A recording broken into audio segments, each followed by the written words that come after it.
नमस्कार दोस्तों, मैं हूं रमीज राजा और आप देख रहे हैं जनसागर न्यूज।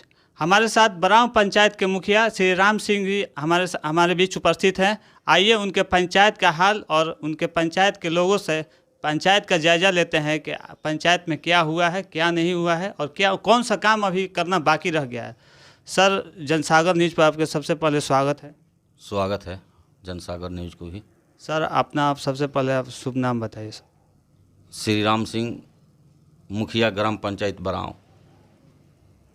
सर, इस बार आपका मुख्य मुकाबला किससे है?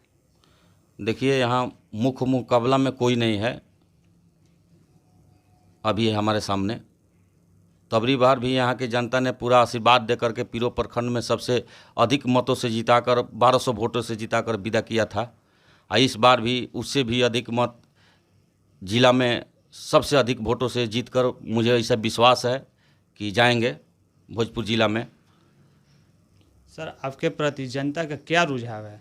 कौन से ऐसे काम से खुश होकर आपको वोट देना चाहती है? सर, जनता हमारे काम से खुश है, इसलिए खुश है कि यहाँ जो हमने काम किया है, जो सरकारी जो योजना है, जो सरकार के गाइडलाइन से हमने 13 वार्ड में नल जल का भी काम किया है।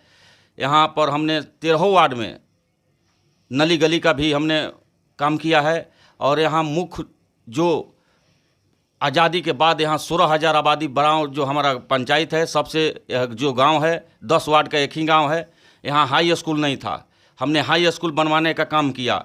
यहाँ जो पीरो से बराव 3 किलोमीटर रोड है, जो बीचे बीचे उन्होंने माननीय विधायक राम विष्णु लोहिया जी से हमने बहुत प्रयास करके उसको पास कराने का काम किया। वो भी दिसंबर तक बनकर तैयार हो जाएगा। और यहाँ श्रम विभाग से यहाँ मजदूर जो काम करते हैं चिमनी भाटा पर और मनरेगा में, जिनको श्रम विभाग से जिनको कार्ड नहीं था, उसको हमने कार्ड 400 मजदूरों का बनवाने का काम किया कि उसके 6,000 साल में उनको मिलेगा और उनका बेटी का ब्याह भी लगेगा। उसमें ऐसा नियम है कि 50,000 सरकार उनको उस गरीबों को देगी। सर, ऐसा कौन सा ऐसा काम है जो आपसे छूट गया है, यानी जो आप करना चाहते थे और अपने कार्यकाल में अभी पूरा नहीं कर सके और इसके बाद आपके चुनाव ही आ गया और आचार संहिता लग गया है? सर, अभी देखिए, हमारे खाता पर 14-15 लाख रुपया है, जो अफसरशाही के चलते वो धरातल पर 15वें वित्त का पैसा नहीं उतर पाया। लेकिन हमने जो यहाँ काम किया है, जो छूटा हुआ काम है 52 बीघा पोखरा का शुद्धिकरण, उसको चारों बगल से नाली को निर्माण करना है और उस पर पूरा वृक्ष लगवाना है। कुछ लगा, कुछ बाकी रह गया। और सभी किसान को, जितने भी पंचायत के बराव पंचायत के किसान हैं, सभी लोगों को हर खेत तक बिजली पहुँचाने का मेरा मुख्य मुद्दा है। इस बार चुनाव जीतने के बाद 1 माह के अंदर अपने निजी कोष से यहाँ इस पंचायत को एम्बुलेंस सौगात में देंगे फर्स्ट। और यहाँ की जो रोड है, हमने श्रमदान से धान पोखर में, बराव से धान पोखर जो रोड है 3 किलोमीटर श्रमदान से हमने बनवाने का काम किया। जो कच्ची सड़क है उसको पक्कीकरण करने का हम काम करेंगे। सर, पूरा विश्व कोरोना महामारी से झेल रहा था 2020 से लेकर 21 तक। आपने अपने पंचायत के लोगों के लिए कोरोना महामारी में कौन सा ऐसा काम किया, कहाँ तक सुविधा दिया आप? हमने कोरोना महामारी में, आप देखे होंगे टीवी चैनल के माध्यम से, हमने यहाँ जितने भी लुंगी गमजी लोटा छिपा थाली चम्मच कटोरा गिलास छिवला बरस अन्य ककही मच्छरदानी सब हमने यहाँ, जितने भी लोग हमारे पंचायत में 5 स्कूल भर गया था, सबको हमने अच्छा से खाना खिलाने का काम किया। और जो यहाँ गरीब मजदूर थे जिनका राशन कार्ड में नाम नहीं है, ऐसा मजदूरों का 273 मजदूर यहाँ हैं, उनको हमने अपने निजी कोष से 50 क्विंटल चावल दाल आटा देने का हम काम किए हैं।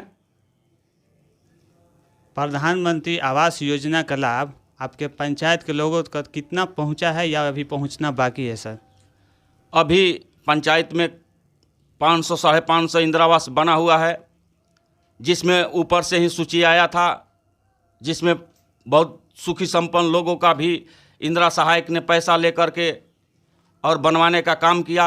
और जो इधर में जो अभी 231 नया आया है, पूरे गरीबों का आया है, उसमें भी 10 गो छूटा हुआ है, उन लोगों ने पैसा नहीं दिया। यहाँ के इंदिरा सहायक जो था उन लोगों का छोड़ दिया, 10 आदमी का नाम हमने माननीय विधायक रामविशुन लोहिया जी को भी लिखा है, यहाँ के प्रखंड विकास पदाधिकारी को हमने लिखा है कि वो भी 10 लोगों को बनना चाहिए। वो लोग गरीब आदमी हैं, उनका घर नहीं है, अभी तक 10 जो पुराना में 10-12 बाकी है वो भी नहीं बना, और इधर में 2 से 41 है। आचार संहिता खत्म होते ही सारा लोगों को खाता में पैसा जाएगा। सर, आपकी बार आपके पंचायत के लोग दूसरी आपको मौका देते हैं, चुनाव जितवा कर आपको पंचायत के मुखिया बनाते हैं, तो सबसे पहले कौन सा ऐसा काम प्रमुखता से करेंगे कि जनता आपसे खुश हो जाएगी? सर, सबसे प्रमुखता है कि हम जो रोड नहीं है, धान पोखर में सरकार की है कि 1000 की आबादी पर हर गांव में रोड देंगे, वहाँ रोड नहीं है। धान पोखर एक हमारा वार्ड है 12 नंबर, वहाँ प्रथम प्राथमिकता है कि माननीय विधायक और सरकार से लड़ करके वहाँ पक्की रोड बनवाने का काम करेंगे। और दूसरा कि निःशुल्क सुविधा एम्बुलेंस, हम किसी गरीबों को जो बीमारी होती है आरा पटना जाने के लिए दिक्कत होता है, उसको सुविधा नहीं है, वो निःशुल्क सुविधा हम देने का काम करेंगे। और आपसे बोले कि जो 52 बीघा का पोखरा है और जो आहर है, कसेड़ में आहर है, धान पोखर में आहर है, सभी को हमने जल जीवन हरियाली के तहत उड़ाही करने का काम किया। आप जानते हैं कि यहाँ स्वच्छता में भी पीरो प्रखंड में 23 पंचायत है, लेकिन हमारा ही बराव पंचायत एक चयनित हुआ है, वो भी 1 करोड़ 14 लाख का बजट भी बन गया है। आचार संहिता के चलते वो खाता पर पैसा नहीं आया और वो काम अभी पेंडिंग है। वो शुरू होते ही स्ट्रीट लाइट जो सरकार का गाइडलाइन है, बनते बनते सारा चकाचक पंचायत हो जाएगा। सर, आज के युवा पीढ़ी के बारे में आप क्या कहना चाहते हैं? सर, आज के युवा पीढ़ी जो हमारे हैं, हमारे गांव से यहाँ 16,000 आबादी है, जाते थे पीरो पढ़ने के लिए, जाते थे जितावरा पढ़ने के लिए, हमने हाई स्कूल दिलवाने का काम किया और ये भी कट गया था। हमने बीडीसी के बैठक में जब पता चला तो हमने बैठक में ही धरना प्रदर्शन करने का काम किया। उसमें सारा लोगों ने हमने बताया कि हमारे गांव की 16,000 आबादी है, यहाँ गरीब लोगों की आबादी है, यहाँ हर जनजाति पिछड़ा लोग रहते हैं, यहाँ हाई स्कूल नहीं है, हमारे बेटी बहन को जाना पड़ता है पीरो पढ़ने के लिए, आरा पढ़ने के लिए, यहाँ हाई स्कूल ज़रूरी है, इसलिए यहाँ हाई स्कूल हमने देने का काम किया। सर, बढ़ती हुई महंगाई और बेरोजगारी के बारे में क्या कहना चाहते हैं? सर, बढ़ती हुई महंगाई जो सरकार है, पेट्रोल के दाम आज देखते हैं, आज डीजल के दाम देखते हैं, खाद के दाम देखते हैं, बीज का दाम देखते हैं, महंगाई चरम सीमा पर है। सर, मान लीजिए आपने महंगाई की बात कहा, अगर आपको बिहार के मुख्यमंत्री या देश के प्रधानमंत्री बना दिया जाए तो सर आप कौन सा काम करेंगे? देखिए, उतना बड़ा सपना नहीं है, हम लोग वो संभव हम लोग के लिए नहीं है, इसलिए उस पर बोलना अच्छा नहीं होगा। नहीं, मेरा कहना है कि जो भी सरकार में नहीं रहता, विपक्ष के लोग रहते हैं, तो बोलेंगे कि सरकार में हम आएंगे तो इतना पैसा पेट्रोल कर देंगे, इतना पैसा दाल चावल कर देंगे, लेकिन वो सर वो करते नहीं हैं। देखिए, जुमला जो भी पार्टी बोले वो अच्छा नहीं है। वो राजनीति में एक बार जुमला कह के आप आ जाइएगा, दोबारा आप जुमला कहिएगा, आप पर कोई जनता बिहार को हो, चाहे गांव की हो, चाहे पंचायत को हो, आप पर विश्वास नहीं करेगी। सर, वो तो बात सही है, लेकिन हमारे देश में एक जातीय बहुत बड़ा फैक्टर बन गया है, क्या कहेंगे इस बारे में? देखिए, जातीय फैक्टर पंचायत में भी बना हुआ है, देश में भी बना हुआ है। जातीय फैक्टर एक बड़ा फैक्टर है, इसको हम भी कबूल करते हैं, लेकिन हमारे पंचायत में 28 जाति के लोग हैं।